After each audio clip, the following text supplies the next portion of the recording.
그 중에 제일은 사랑이라. 그 중에 제일은 사랑이라 하면 노래가 떠올라요. 마지막에 그 중에 제일은 사랑이라 이렇게 끝나는 노래가 있죠. 믿음, 소망, 사랑 이 세 가지는 항상 있을 것인데 그 중에 제일은 사랑이다 하면서 고린도전서 13장 사랑장이 마무리되고 있습니다. 한번 13절 말씀을 한번 볼까요?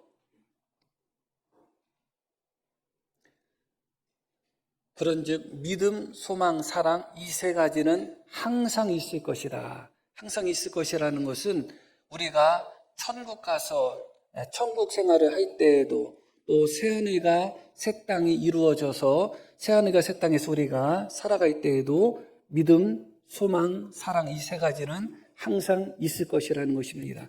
육신을 입고 이 땅에서 살아갈 때만 필요한 것이 아니라 우리가 예수님이 재림하고 새하늘과 새 땅이 시작이 되어서 영화로운 상태로 부활한 몸으로 살아갈 때에도 우리에게는 믿음, 소망, 사랑 이 세 가지는 항상 있을 것이다. 그렇게 말씀하고 있습니다.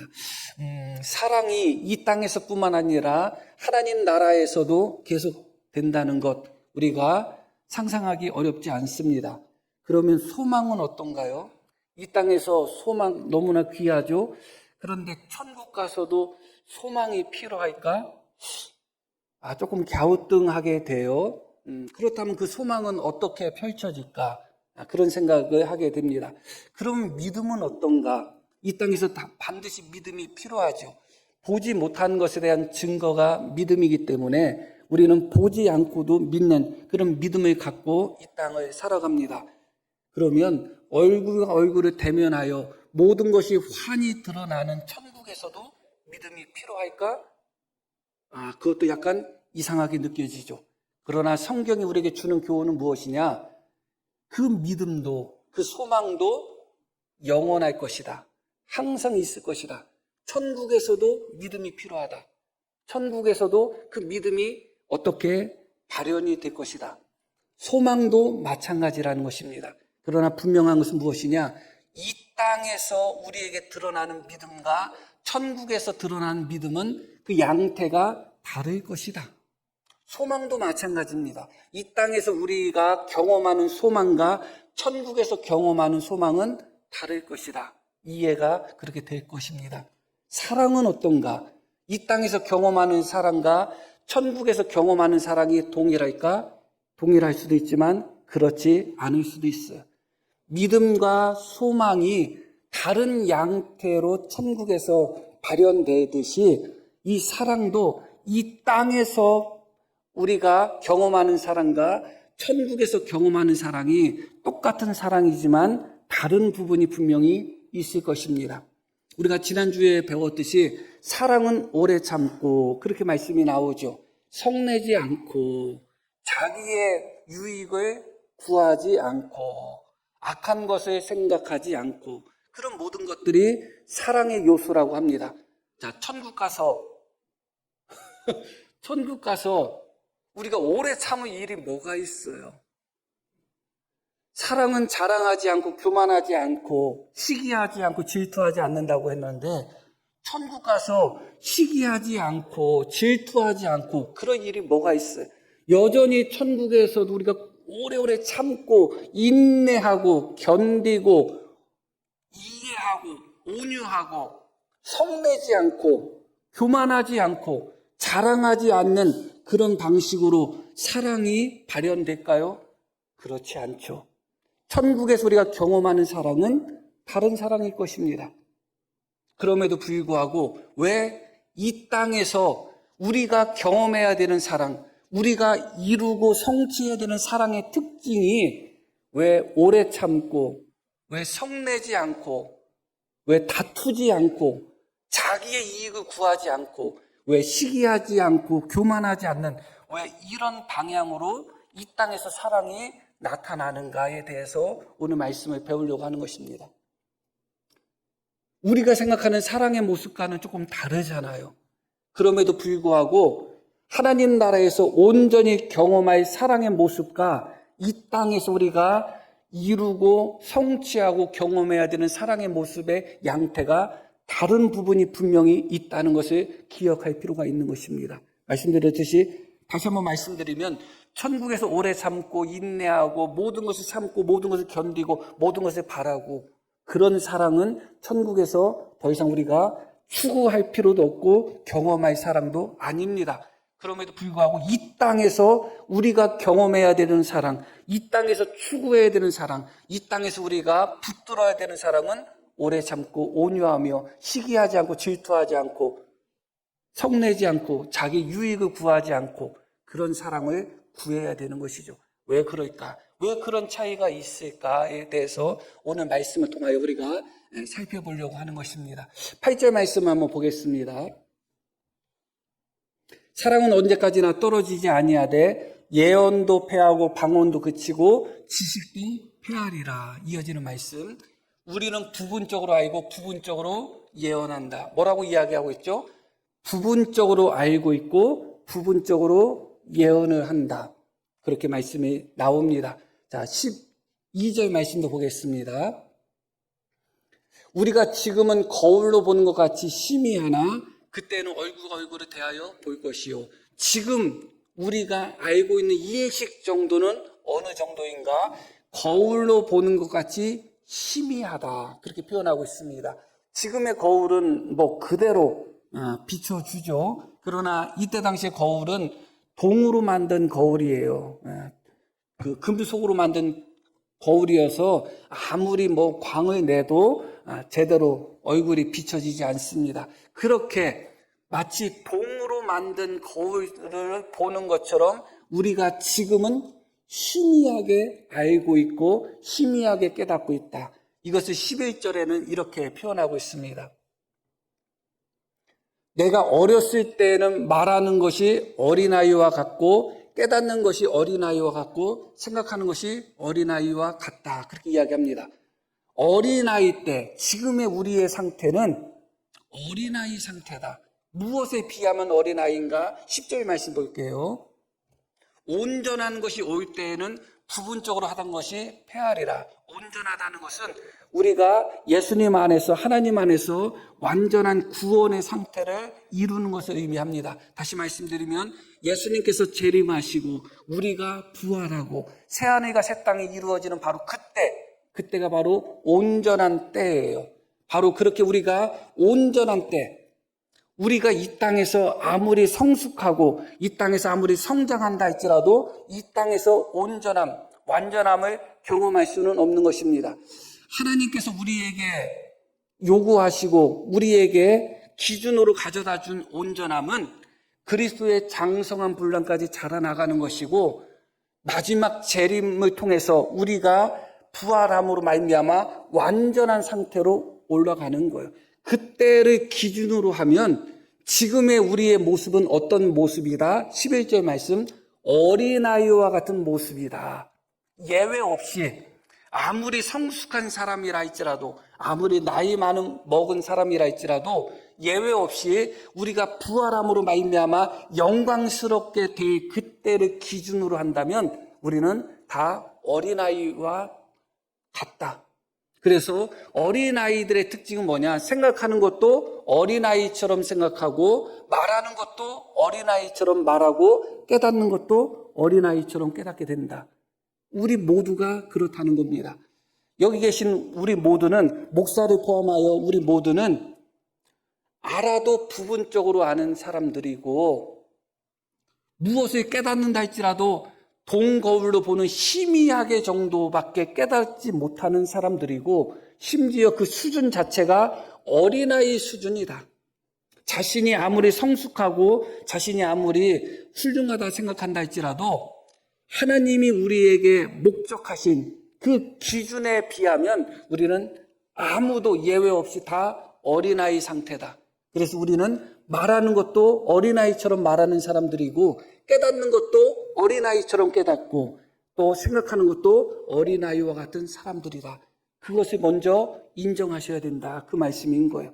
우리가 아이들을 보면, 아이들의 모습을 보면 유치하다고 하잖아요. 아이들의 모습 보면 말하는 것도 참 뭐 저런 말을 하나 하는 생각을 하게 되고, 왜 그럴까요? 그런 생각을 하고 그런 깨달음을 얻기 때문에 그래요. 참 유치해 보이죠. 아무것도 아닌 거 가지고 싸우고, 아무것도 아닌 거 가지고 서로 다툴 때도 있고, 아무것도 아닌 거 가지고 자랑하고. 예전에도 제가 한번 말씀을 드렸는지 모르겠지만, 그 조카 중에 한 명, 큰 조카인데 큰 누나의 딸이에요. 그런데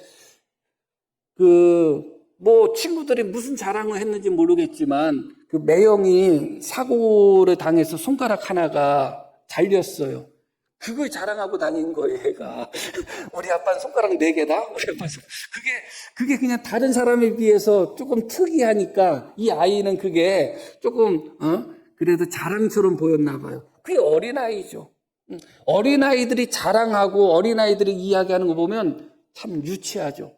그러고, 술을 조금 드신 분이 또 자기 자랑하는 것도 또 듣다 보면 또 유치하고 그렇기도 합니다. 중요한 것은 무엇이냐? 우리가 볼 때도 어린아이들의 말과 행동들은 참 유치해 보여요.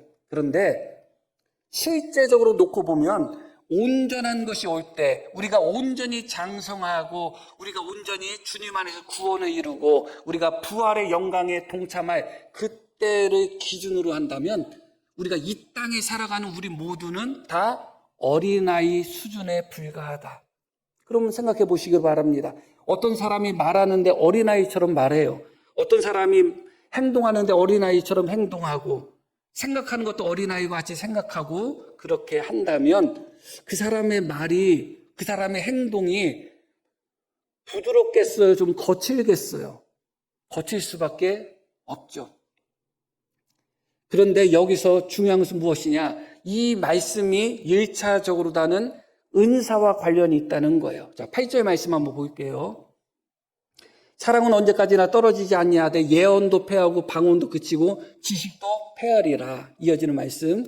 우리는 부분적으로 알고 부분적으로 예언한다. 그러니까 부분적으로 알고 부분적으로 예언하는 것, 그리고 마치 어린아이처럼 말하고 어린아이처럼 생각하는 것, 그리고 거울로 보는 것처럼 희미한 것, 그것이 바로 무엇이냐? 예언이나 방언이나 지식의 은사에 대해서 그렇게 표현하고 있는 거예요. 우리가 아무리 예언의 은사를 받았다 할지라도 하나님 나라에서 모든 것이 분명히 드러나는 그때와 비교하면 부분적으로밖에 모르는 것이죠. 우리가 지식의 은사를 받았다고 해서 하나님의 말씀에 대해서 통달한 것처럼 보이고 하나님의 뜻에 대해서 정말 깊이 알고 모르는 것이 없는 것처럼 보인다 할지라도 우리가 하나님 나라에서 온전해진 것과 비교하면 어린아이 수준에 불과하다는 거예요. 자, 여기서 첫 번째 제가 드리고 싶은 말씀 무엇이냐? 하나님이 주신 은사인 예언, 하나님이 주신 은사인 방언, 하나님께서 주신 은사인 지식의 은사, 그것을 받은 사람이라 할지라도 그 은사로 말을 하고 그 은사로 예언하고 그 은사로 말씀을 가르친다 할지라도 부분적으로 알고 부분적으로 예언하는 정도밖에 안 된다는 거야. 하나님의 은사를 받은 사람조차도, 예언의 은사를 받은 사람조차도 부분적으로밖에 몰라요. 예언의 은사를 받고 지식의 은사를 받은 사람이라 할지라도 동거울로 보는 것처럼 희미한 정도밖에 안 되는 거예요. 예언의 은사를 받고 방언의 은사를 받고 지식의 은사를 받은 사람이라 할지라도 말하는 것이 어린아이 수준밖에 안 되고 생각하는 것이 어린아이 수준밖에 안 된다는 거예요. 그렇다면 그런 은사를 받은 사람조차도 수준이 어린아이 수준이라면 아무런 은사도 받지 못한 우리의 수준은 어떻겠는가? 말할 것도 없는 것입니다. 그렇기 때문에 이 말씀이 단지 은사에 관한 말씀이라고 생각하셔서는 안 돼요. 우리의 실존에 관한 말씀인 거예요. 하나님의 은사, 예언의 은사, 방언의 은사, 지식의 은사까지 받았다 할지라도 그런 은사를 받은 사람이라 할지라도 부분적으로 알고 부분적으로 예언하는 정도밖에 머무르지 못하는 거예요. 어린아이 정도 수준밖에 머무르지 못하는 거예요. 그렇다면 일반적인 우리의 수준은 말할 것도 없는 것이죠. 더군다나 여기서 중요한 단어가 어떤 단어가 있는가? 우리는이라는 단어가 중요해요. 이 말씀 속에서도 우리는 부분적으로 알고 부분적으로 예언한다. 이야기하고 있죠. 너희는이라고 이야기하지 않아요. 우리는이라고 이야기해요. 고린도전서는 누가 기록했죠? 바울 사도가 기록했어요. 그런데 바울 사도가 우리는 부분적으로 알고 부분적으로 예언한다고 이야기해요. 그럼 누구도 포함되어 있는 거예요? 바울 사도도 포함이 되어 있는 거예요. 12절 말씀을 보겠습니다.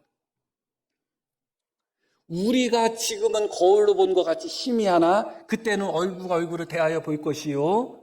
지금은 내가라고 바뀌죠. 지금은 내가 부분적으로 아나. 그때는 주께서 나를 아신 것 같이 내가 온전히 알리라.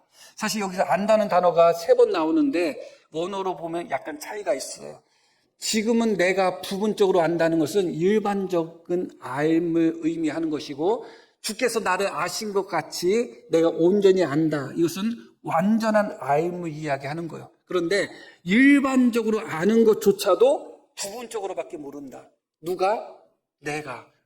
신약 성경 13권을 기록한 사람이 바울 사도예요. 셋째 하늘로 올라가서 삼층천이라고 하죠. 말로 표현할 수 없는 계시를 받은 사람이 바울이에요.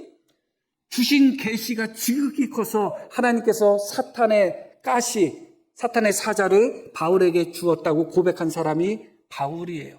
바울만큼 은사를 많이 받은 사람이 어디 있고, 말씀드렸듯이 바울은 성경 13권을 기록한 사람이에요.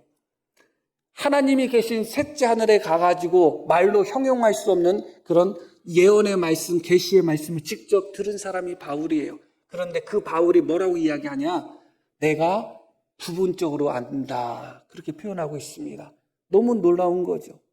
바울조차도 부분적으로 알 수밖에 없다면, 바울조차도 그가 아는 것이 희미하다고 표현할 수밖에 없다면, 바울조차도 11절 말씀 보겠습니다. 내가 어렸을 때는 말하는 것이 어린아이 같고 깨닫는 것이 어린아이 같고 생각하는 것이 어린아이 같았다. 바울조차도 이렇게 말할 수밖에 없었다면, 두 가지를 말씀드렸지만 결국은 한 가지예요. 그 무엇이냐? 하나님의 예언의 은사, 지식의 은사를 받은 사람조차도 부분적으로 아는 정도라면, 심지어 삼층천에 올라가서 말로 형용할 수 없는 말을 직접 들은 바울조차도, 또 신약성경 13권에 기록한 바울조차도 희미하게 알고 부분적으로 알 정도라면, 누가 온전히 알고 누가 온전히 깨닫고 누가 온전히 말할 수 있는 사람이 어디 있겠어요? 이게 이 땅에서 우리가 경험하고 추구해야 되는 사랑의 모습이 왜 오래 참고, 왜 온유하고, 왜 성내지 않고 모든 것을 참고 모든 것을 견디고 그런 모습의 사랑으로 발현되는지를 보여주는 말씀인 것입니다. 다시 말씀드리면, 여기 계신 우리 모두는 목사를 포함해서 수준 자체가 어린아이 수준을 갖고 있는 사람들이에요. 나는 성숙하다고 생각할지 모르지만 바울조차도 어린아이와 같고 바울조차도 희미하다고 그렇게 고백할 정도라면 우리는 말할 것도 없죠. 우리가 아는 것이 얼마나 많겠어요? 다 알겠어요? 어떤 사람에 대해서 얼마나 알겠어요? 어떤 사람이 잘못하고 어떤 사람이 잘못 말을 할 때 그 사람이 왜 잘못하고 왜 잘못 말하는지 우리가 알면 얼마나 알겠어요? 우리는 다 부분적으로밖에 모르는 거예요. 그리고 나도 부분적으로밖에 모르고 그도 부분적으로밖에 몰라요. 그리고 우리는 다 생각하는 것이 어린아이 정도밖에 안 되는 거예요. 스스로가 성숙하다고 생각하지, 아이들이 가장 많이 쓰는 말 중에 하나가 뭐냐? 아주 아이들은 아니고 조금 자기가 컸다고 생각하는 애들이 왜 이렇게 유치해요? 지가 유치하면서 자기는 유치한지 몰라. 선생님 왜 이렇게 유치한 소리를 해요? 예. 그게 특징인 거예요. 그게 특징인 거예요. 유치할수록 자기가 유치하다고 생각을 안 해요. 오히려 그런 거예요. 나는 참 유치한 것 같아, 그렇게 생각하는 사람이 오히려 더 성숙한 사람이에요. 나는 말을 함부로 하는 것 같아, 그렇게 생각하는 사람일수록 말을 조심하는 사람이에요. 자기가 무엇이든지 다 깨달은 것처럼, 무엇이든지 다 아는 것처럼, 마치 이미 어른이 되고 이미 성숙하고 알아야 될 지식을 다 알고 있고 깨달아야 될 지식을 다 깨달은 사람인 것처럼 그렇게 생각하는 사람이 많지만 우리 모두는 다 어떤 수준이다? 부분적으로 알고 희미하게 알고 말하는 것이나 행동하는 것이나 생각하는 것이 어린아이와 같다는 것입니다. 당연히 어린아이와 같으면 어떻겠어요? 말하는 것에 있어서 부족함이 있지 않겠어요? 생각하는 것에 있어서 부족함이 있지 않겠어요? 깨닫는 것에 있어서 부족함이 있지 않겠어요? 그러니까 때로는 그 사람의 말이 나한테 아픔이 될 때도 있고, 왜냐하면 그 사람은 어린아이 수준으로서 말하는 거거든요. 왜 이 땅에서 사랑이 오래 참고 온유하며 왜 성내지 않는 방향으로 표출돼야 되는지 다시 한번 기억하셔야 되는 것입니다. 그러나 하나님 나라에서 우리가 경험할 사랑은 이런 사랑은 아니에요. 그러나 이 땅에서 우리가 추구해야 되는 사랑을 따라서 사랑을 추구하며 살라고 할 때 이 땅에서 우리가 추구해야 되는 사랑이 이런 사랑인 것을 기억하셔야 됩니다. 왜 그렇다고요? 우리 모두는 어린아이와 같기 때문에 그렇다. 여기서 한 가지 생각할 것은 무엇이냐? 이 부분에 있어서 우리가 걸려 넘어지는 함정이 무엇이냐? 이 말씀은 나에게 잘못하고 나에게 실수하고 그런 사람들을 어린아이와 같은 사람으로 생각하며 이해하고 용납하고 용서하자, 그런 의미가 아니에요. 언뜻 생각하면 그런 의미죠. 사람은 다 똑같아. 사람은 연약해. 사람은 다 불완전해. 부족해. 아는 것도 많지 않고 안다고 해도 잘못 아는 것도 많고 말하는 것도 깨닫는 것도 어린아이와 같아서 때로는 그렇게 상처 주는 말을 하고 해서는 안 되는 행동도 하고 저 사람도 그래 하면서 우리가 이해하려고 하는 마음이 우리 속에 있을 것입니다. 모두에게 있을 것입니다. 성공하셨나요? 다 실패했을 것입니다. 왜 그런가?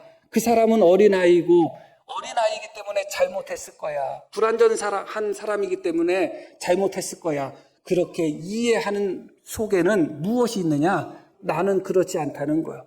교만이 그 속에 있는 겁니다. 사랑은 교만하지 않는 거예요. 그런 마음으로 그 사람을 이해해 준다고 할 때 사실은 내 마음속에 교만이 깊이 자리 잡혀 있는 것입니다. 실패할 수밖에 없어요. 또 하나는 그 사람 때문에 왜 내가 고통을 당해야 되지? 왜 그 사람 때문에 내가 참아야 되지? 왜 나 혼자만 양보해야 되지? 그런 마음이 정말 우리가 손해본다는 생각, 피해자라는 마음을 우리 속에 가져다 줍니다. 그러다 보니까 힘들죠. 참기 어렵죠. 이 말씀의 핵심은 무엇이냐? 우린 모두 다 어린아이라는 거예요. 그게 무슨 말씀이냐? 어떤 사람이 나에게 말로 상처를 주었다고 생각해 보시기를 바랍니다. 그 사람의 수준이 어린아이와 같기 때문에 나에게 상처를 준 거예요. 그러면 나도 어린아이라면 나의 대처가 어른처럼 나오겠어요? 어린아이처럼 나오겠어요? 어린아이처럼 나오잖아요. 그렇죠? 그걸 인정하는 거예요. 그걸 인정하는 거예요. 나도 그 사람한테 어린아이처럼 말할 수밖에 없다는 것을 인정하는 거예요. 그러면 말을 해야 돼요? 인내해야 돼요? 인내해야 되는 것이죠. 그래서 사랑의 핵심은 무엇이냐? 어린아이 같고 부족하고 불완전한 사람을 내가 이해하는 것이 사랑의 핵심이 아니라 나도 어린아이처럼 말할 수밖에 없고 어린아이처럼 반응할 수밖에 없기 때문에 참고 견디는 게 사랑의 핵심인 거예요. 나는 너보다 신앙이 크고 너보다 믿음이 크고 너보다 참을성이 있고 너보다 사랑이 있어서 내가 참아주는 거야? 내가 너하고 똑같이 반응 안 하는 거야? 그게 사랑의 핵심이 아니라 나도 당신하고 똑같은 어린아이 수준이기 때문에 내가 말을 하면 나도 똑같이 어린아이처럼 말해서 같이 상처를 주고 내가 행동하면 똑같이 어린아이처럼 행동해서 같이 상처를 줄 수밖에 없기 때문에 그런 나를 알기 때문에 인내하고 참고 온유하고 견디는 것입니다. 이게 진짜 사랑의 핵심이에요. 내가 더 신앙 큰 사람으로서 참아주는 것, 내가 사랑이 더 많은 사람으로서 이해해주는 것이 사랑의 핵심이 아니라 나도 똑같은 어린아이이기 때문에 내가 말을 하고 내가 생각하고 내가 어떤 반응을 하면 똑같이 어린아이 짓을 할 수밖에 없기 때문에 똑같이 상처 주는 말을 하고 똑같이 상처 주는 행동을 하고 그럴 수밖에 없기 때문에, 나조차 어린아이이기 때문에 참고 견디는 것입니다. 그래서 사랑의 핵심은 이해에서 나오는데, 어떤 이해인가? 상대방이 어린아이와 같다는 것을 이해하는 데서 머무르는 것이 아니라 나 역시 어린아이와 같은 사람이라는 것을 함께 이해하는 것입니다. 그래서 이 사랑의 핵심은 상대방에 대한 배려로 끝나서는 안 돼요. 그러니까 실패하는 거예요. 상대에 대한 배려뿐만 아니라 어린아이와 같은 나 자신에 대한 절제가 거기에 있는 겁니다. 내 자신의 모습을 절제하는 거예요. 나도 말하면 나도 부분적으로밖에 모르는 사람이고, 나도 희미하게밖에 모르는 사람이고, 나도 말하는 것이 어린아이처럼 말하는 사람이기 때문에 내가 함부로 말하고 함부로 행동하다 보면 잘못 말할 수 있고 잘못 행동할 수 있고 어린아이처럼 반응할 수밖에 없다는 것을 깨닫고 자기 자신을 절제하는 것, 여기에는 교만이 없죠. 말씀드렸듯이 누군가가 나에게 잘못했을 때 내가 신앙이 더 좋은 사람으로서, 내가 성품이 더 좋은 사람으로서, 내가 더 사랑이 있는 사람으로서 그렇게 내가 그 사람을 참아준다는 생각을 가지면 그 속에는 교만이 깊이 뿌리박힐 수밖에 없어요. 너하고 나는 다르다는 거예요. 너는 나한테 이런 짓을 했지만 나는 너를 사랑으로 대할 거야. 마치 자기가 예수님이라도 된 것처럼. 물론 예수님을 본받아야 되겠죠. 그러나 예수님이라도 된 것 같은 교만은 무서운 거예요. 그러나 내가 똑같이 참고 내가 똑같이 이해한다 할지라도 그것이 나도 똑같은 사람이기 때문에, 내가 말을 하고 행동하면 똑같은 행동이 나올 수밖에 없기 때문에 내가 참는 것이다 할 때는 교만이 없는 거예요. 너와 나와는 다를 바가 없다는 그런 마음이 거기에 차지하는 것이죠. 그래야지 정상적인 관계가 유지되는 거예요. 어떤 사람이 나에게 계속 잘못했을 때 내가 계속 그 사람을 내가 믿음 좋은 사람으로 계속 이해하고 내가 받아들이고 용서한다고 생각하면 어느 순간부터는 그 사람을 아주 낮게 봐요. 저 사람은 원래 수준이 낮은 사람이야. 저 사람 원래 믿음이 별로 없는 사람이야. 저 사람 원래 성품이 저런 사람이야. 나는 수준이 높고 나는 성품이 좋고 믿음이 있는 사람이에요. 이것은 하나님 앞에서 너무나 큰 교만이 됩니다. 성도와 성도의 관계, 심지어 목사까지 포함해서 우리는 내가 너보다 더 낫다는 마음이 유도 있으면 안 됩니다. 오히려 이 사랑은 더 나은 사람으로서 참고 견디는 사랑이 아니라 똑같은 사람으로서, 똑같이 말할 수밖에 없는 사람으로서, 똑같이 생각할 수밖에 없는 사람으로서의 자기 절제인 것이에요. 자기 인내인 거예요. 그런 사랑이 이 말씀이 우리에게 주는 가장 큰 교훈 중에 하나라는 것을 우리가 기억할 필요가 있습니다. 오늘 말씀 속에서 우리가 이 사랑이 왜 이 땅에서는 오래 참고 온유하고 성내지 않고 시기하지 않고 질투하지 않고 왜 이런 방향으로 표출될 수밖에 없음을 우리가 배웠습니다. 가장 핵심은 우리 모두는 어린아이와 같은 수준을 갖고 있다는 것입니다. 나조차도 그렇다는 것입니다. 아무리 큰 은사를 받았다 할지라도, 아무도 받지 못한 그런 은사를 받았다 할지라도, 아무리 큰 하나님의 말씀에 대한 깨달음을 얻은 사람이라 할지라도 예외는 없다. 바울 사도조차도 예외가 없다면 그 누가 예외가 있겠어요? 그런 의미에서 우리 모두는 아무리 큰 은사를 받고 아무리 자신의 믿음이 성숙하다 할지라도 이 땅에서는 온전함을 경험할 수 없습니다. 그 누구도 이 땅에서 온전함을 경험하지 못해요. 그러나 어떤 의미에서 유일하게 온전함을 경험할 수 있는 것은 예언도 패하고 방언도 그치고 또 지식도 패해진다는 것은 온전하지 않기 때문에 그래요. 영원히 갈 수가 없습니다. 그러나 사랑은 영원히 간다고 합니다. 왜 그러냐? 사랑은 온전한 거기 때문에 그래요. 은사로서는 온전해지지 못하지만 사랑으로서는 온전해질 수 있다. 이 땅에서 우리는 온전함을 경험할 수 없지만 이 땅에서 온전함을 경험할 수 있는 어떤 의미에서 유일한 한 가지는 사랑이다. 내가 큰 은사를 발휘하고 큰 은사를 나타낼 때 내가 온전해지는 것이 아니라 내가 이 사랑을 실천할 때 우리는 최소한 그 순간에 이 땅에서의 우리의 삶이 온전함을 경험하게 되는 것입니다. 우리 모두가 온전함을 추구할 것입니다. 신앙의 온전함을 추구할 것입니다. 그렇게 신앙의 온전함을 추구할 때 우리가 한 가지 붙들어야 될 것이 바로 사랑이라는 것, 다시 한번 기억하며, 이 사랑은 더 높은 신앙을 가진 사람, 더 많은 사랑을 가진 사람, 더 많은 깨달음을 가진 사람, 더 신령한 사람, 그런 사람들이 행하는 것이 아니라 나도 너와 똑같은 불완전한 사람이라는 것을 인식하는 사람의 자기 절제에서부터 시작된다. 이것을 오늘 다시 한번 기억하며 우리가 이 땅에서 주님이 원하시는 온전한 사랑을 다 이루고 경험할 수 있는 우리 모두가 되기를 축복합니다. 자, 우리 들으신 말씀 기억하며 함께 기도하시겠습니다.